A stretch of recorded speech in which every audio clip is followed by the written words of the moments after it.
Alright guys, so I rave about Noctua products a lot on the channel, but the number one comment that I see is in regards to the color. Now, I get it, most of you don't want to have these poop brown Noctua fans in your system, you'd much prefer something a lot more neutral, whereas some of you embrace the tan and brown color scheme, kind of like a statement that your system is purely performance focused. Well, soon you won't have to choose. More on this in just a second though. Before that, a huge thanks to MSI for making our Computex trip possible this year. You can check out their latest range of Intel-based motherboards via the link in the description.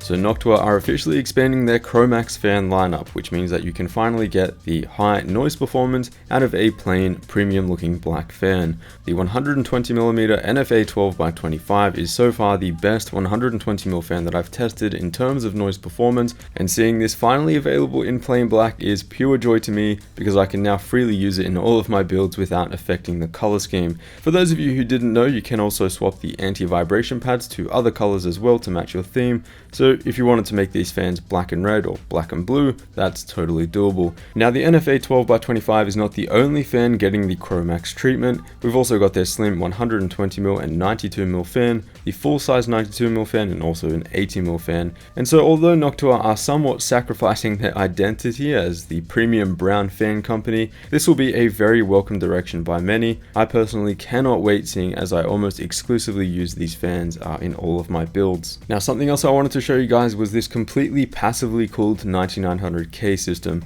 The system was running a full stress test in Prime 95 and was maintaining the base clock of 3.6 GHz. Now that's not impressive by any means, but the impressive part is that when I say it was passively cooled, I mean completely passively cooled. There was not a single fan in this system, and so the only way that heat was escaping the system is through natural convection. So the heatsink is 1.5 kilos, and the design of the heatsink is a bit different to what you typically see with one that's actively cooled. With an actively cooled heatsink, you'd see the fin array a lot more dense and closer together. You'd also see the fins themselves be pretty thin. This is to basically maximize the surface area of the heatsink, which is the easiest way to increase the heat dissipation. For the passive cooler, seeing as there isn't any active cooling going on, Noctua said that the goal here was to make the heatsink as structurally dense as possible, as the main goal here is to soak up as much heat as possible.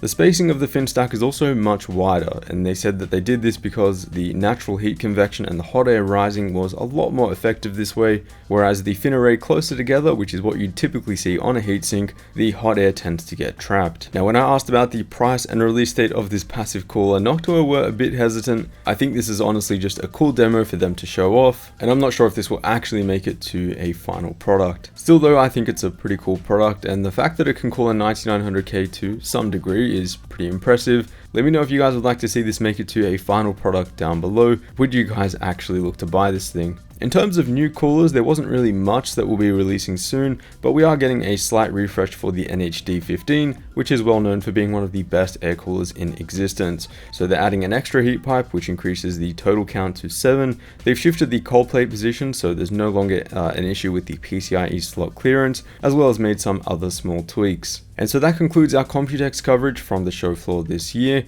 It's safe to say that this time around AMD absolutely dominated with the launch of their new Ryzen CPUs and X570 chipset, and it was great to see many new cases as well that will be released in the coming months. I do have one last video for you guys from SFF Lab. They've got an awesome prototype in the works, which I'm really excited to show you guys. That video will go live in a couple of days. So thank you all so much for watching. Consider subscribing down below if you haven't already, and I'll see you all in the next one.